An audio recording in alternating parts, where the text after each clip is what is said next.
अस्सलाम वालेकुम अज़ीज़ तलबा। उम्मीद है आप लोग खैरियत से होंगे। आज हम एक नई वीडियो के साथ हाज़िर हो रहे हैं और ये वीडियो एक्सेल के बारे में है। एक्सेल की एक वीडियो हमने जो तारुफ था उसका इंट्रोडक्शन था, इब्तदाई चीज़ें उसमें बताई थी, वो हमने पहले की है। अब ये उसकी दूसरी है, तो ये हम एक पूरा कोर्स करवाएंगे एक्सेल के बारे में। तो एक्सेल में हम ये भी यहाँ वाज़े कर दें कि उसमें कोई 3 लेवल और 3 सतहें होंगी उसके, जो आप कह लें लर्निंग की। तो इब्तदाई तौर पे हम उन यूज़र्स के लिए बता रहे हैं जो कंप्यूटर इतना नहीं जानते, तो उनके लिए हम बहुत यानी इब्तदाई जो मराहिल हैं उनके बारे में इल्म देंगे, और उसके बाद फिर जो उससे थोड़ा सा अच्छा जानते हैं उनके बारे में करेंगे, और फिर एडवांस लेवल के भी इसमें हम चंद वीडियोस डालेंगे जो हमारे आम यूज़र्स को और जो बीएस और जो इस लेवल के स्टूडेंट हैं या जो कॉरपोरेट लेवल के हैं जो सीखना चाहते हैं मज़ीद, या जिनको कोई मसाइल इसमें एक्सेल में पेश आ रहे हैं, उनकी हेल्प के लिए भी हम इसमें कुछ वीडियोस अपलोड करेंगे। तो आज हम इसका जो एक्सेल का पहले किया है उससे आगे शुरू करते हैं। इसका बुनियादी तारुफ तो हो गया हुआ था, इसको हमने इस लिंक से चलाया है, और जब इसको चलाते हैं तो आपने ये चीज़ें हमने पहले डिस्कस की थी। इसमें यहाँ पे इसके टेम्पलेट्स होती हैं, यहाँ पे जो पहले की आपने वर्किंग की हुई होती है वो इस पर मौजूद होती है। तो हम इसमें जो लास्ट टाइम हमने वर्किंग की थी वो एक नई फाइल पे की थी, तो एक नई फाइल हम इसमें खोलते हैं। जब आप नई फाइल पे क्लिक करते हैं तो आपके पास ये ऑप्शंस आ जाती है। इसमें कुछ चीज़ें हैं जिसमें टेम्पलेट्स बनी हुई देता है वो। अब इन टेम्पलेट्स का अगर किसी को अंदाज़ा है स्टूडेंट को, या जो यूज़र इसको कुछ जानता है इन टर्म्स को, इन इस्तिलाहात को, वो ही इसमें आगे मज़ीद काम कर सकता है। लिहाजा इस लेवल पे हम इसको इब्तदाई ही सतह पे रहने देते हैं, और यहाँ से हम सादा एक खाली ब्लैंक जो वर्कशीट है उसको, वर्कबुक को ओपन करते हैं। इस पर क्लिक करते हैं हम, तो इसमें आप देखें कि जैसे हमने पहले डिस्कस किया था कि ये एक हमारे सामने स्प्रेडशीट है, इसमें कॉलम्स हैं, इसमें रोज़ हैं, और इसमें जो कॉलम्स रोज़ से मिलके एक चीज़ बनती है उसको हम सेल कहते हैं। अब जैसे ये जी का कॉलम है और रो नंबर 5 है, तो इसका एड्रेस जो बनेगा वो G5 बनेगा, जैसे कि यहाँ पे नज़र आ रहा है। हम जिस सेल में भी जाएंगे उसका एड्रेस हमें यहाँ पे नज़र आ जाएगा। और इसी तरह हमने लास्ट टाइम ये डिस्कस किया था कि इसके टोटल कितने कॉलम होते हैं, इसकी टोटल लाइनें कितनी होती हैं। इस तरह इसमें जो काम करने की जगह है उसको हम वर्क प्लेस कहते हैं, या वर्क स्पेस आप कह लें। यहाँ पे हमने इन चीज़ों को मिसाल के तौर पे यहाँ पे हम एंटर करते हैं, कुछ भी आप एंटर करें। हम एक लफ्ज़ एंटर करते हैं,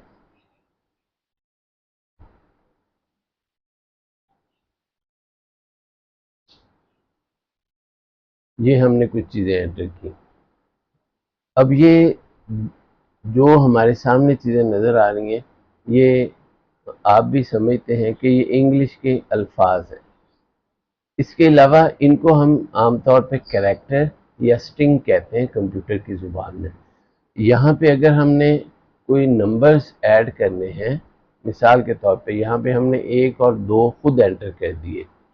अब हम चाहते हैं कि ये सीक्वेंस में तरतीब में हमें कोई 15-20 तक ये मिल जाए, तो इसको हम पहले हाईलाइट करेंगे, दोनों को ऐसे सेलेक्ट करेंगे।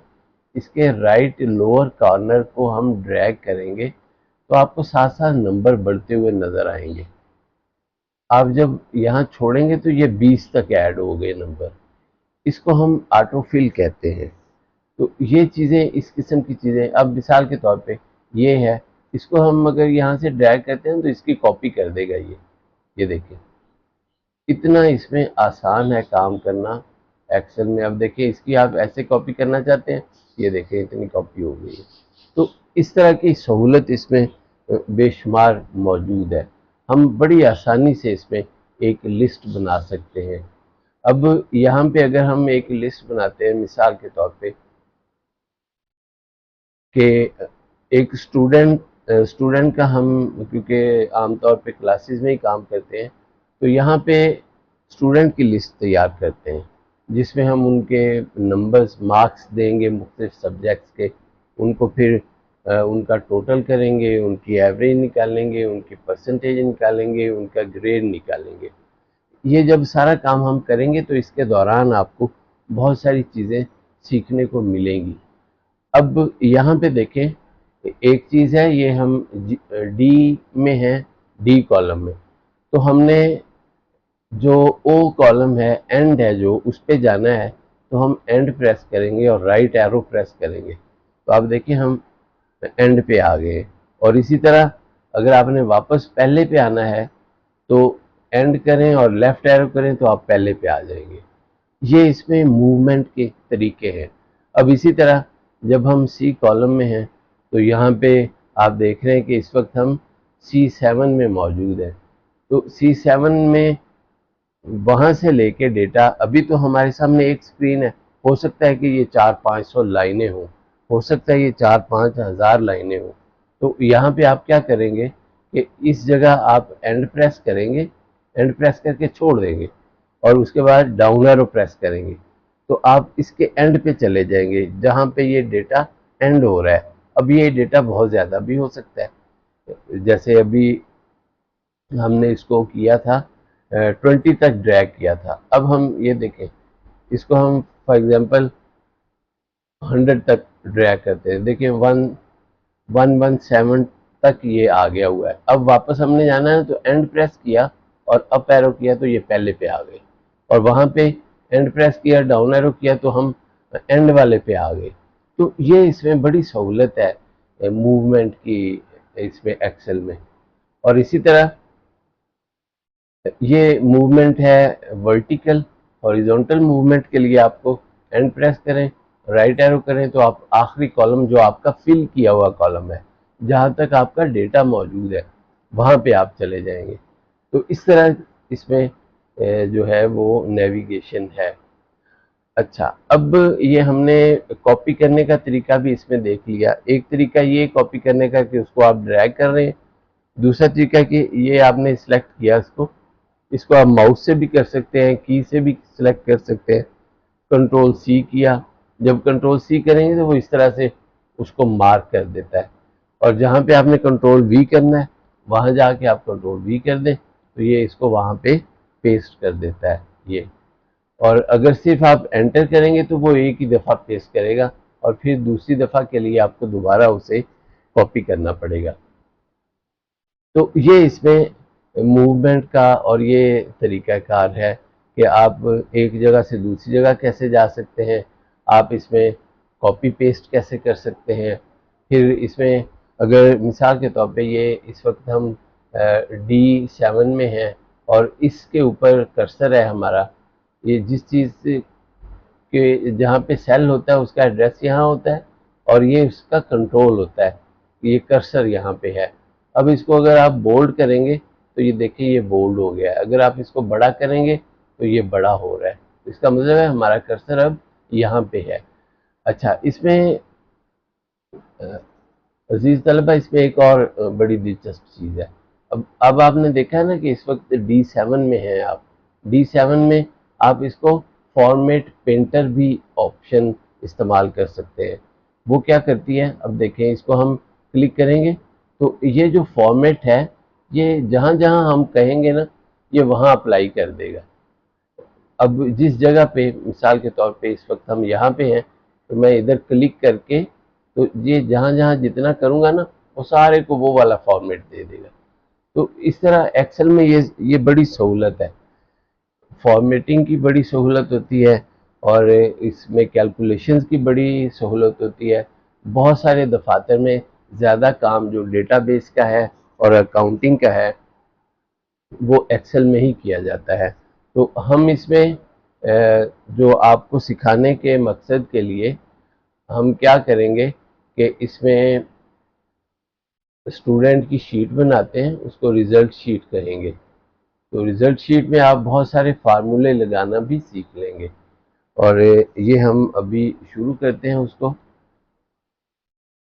यहाँ पे हम स्टूडेंट का नाम देते हैं, उसके क्लास दे देते हैं, उसका ईयर दे देते हैं, और इसमें हम मिसाल के तौर पे इस्लामियात के मार्क्स हैं, ये पाक स्टडीज़ के मार्क्स हैं, ये आप इधर इंग्लिश के मार्क्स लगा लें, फिज़िक्स के लगा लें, केमिस्ट्री के लगा लें, और साथ आप इलेक्ट्रॉनिक्स का सब्जेक्ट है उसके मार्क्स लगा लें, इधर आप प्रोग्रामिंग का कोई सब्जेक्ट है उसके मार्क्स लगा लें, यहाँ आप टोटल मार्क्स कर दें, और इधर आप उसकी एवरेज निकाल लें, और इस तरह यहाँ पे परसेंटेज आ जाएगी, और यहाँ पे आप उसका ग्रेड लगा लेंगे। तो ये हमें, मैं इसको आपको आसान करने के लिए ये कर देंगे कि ये जो हैं इनको हम येलो कर देते हैं, इसमें फार्मूलाज लगेंगे, और यहाँ पे सिंपल डेटा हम कर देते हैं। मिसाल के तौर पे हम कहते हैं कि जी इसमें इसका फॉर्मेट हम चेंज कर देते हैं, ये कैपिटल वो किया हुआ था हमने, तो इसको नॉर्मल कर देते हैं। अब यहाँ पे मिसाल के तौर पे हम एक बच्चा है उसका नाम असद है, क्लास उसकी है आप कह लें कि CIT, और फर्स्ट ईयर है, मिसाल के तौर पे ये एग्जांपल ये सारी। तो यहाँ हमने ये सारे मार्क्स जो हैं आउट ऑफ 50 हम देंगे उसे। हम यहाँ पे कोई मार्क्स दे देते हैं,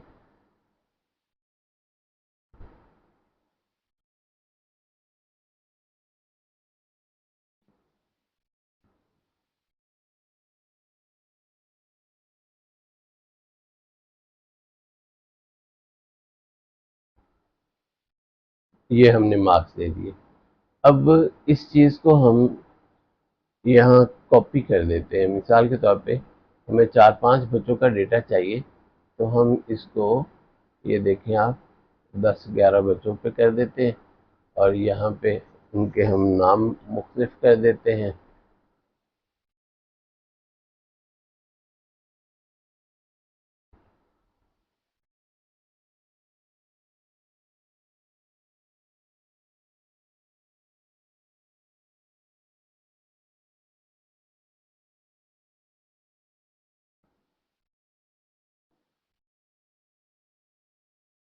ये हम उनके नाम इधर टाइप कर देते हैं, मुख्तलिफ कर देते हैं। तो अच्छा, और इधर ये देखें हमने जब उसको कॉपी किया ना, तो उसने फर्स्ट सेकंड थर्ड ये खुद ही उसको ईयर ऐड कर दिए। ये कॉपी करने में ये बड़ा ख्याल रखना पड़ता है, बहुत चीज़ों को वो ऐड खुद ही कर देता है। तो यहाँ पे हम उसके मार्क्स डिफरेंट कर देते हैं, कुछ 2-4 चेंज कर देते हैं, 2-4 वही रहने देते हैं। तो इस तरह से इसके हम मुख्तलिफ जो है वो हमारे पास फिगर्स आ जाएंगे।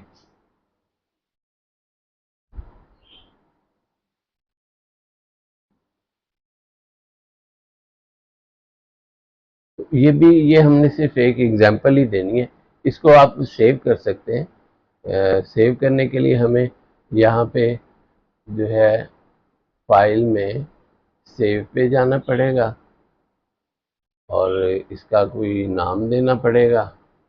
हम इसको डॉक्यूमेंट्स में सेव करते हैं, और इसको हम फर्स्ट फर्स्ट फाइल या फर्स्ट डॉक्यूमेंट का नाम दे देते हैं, फर्स्ट एक्सेल शीट कह देते हैं। तो इसको एंटर कर देते हैं, ये डॉक्यूमेंट्स में सेव हो गए। अब असल मकसद हमारा क्या था कि यहाँ पे हमने टोटल का फार्मूला लगाना है। अब आप देखें कि इसके कई तरीके हैं।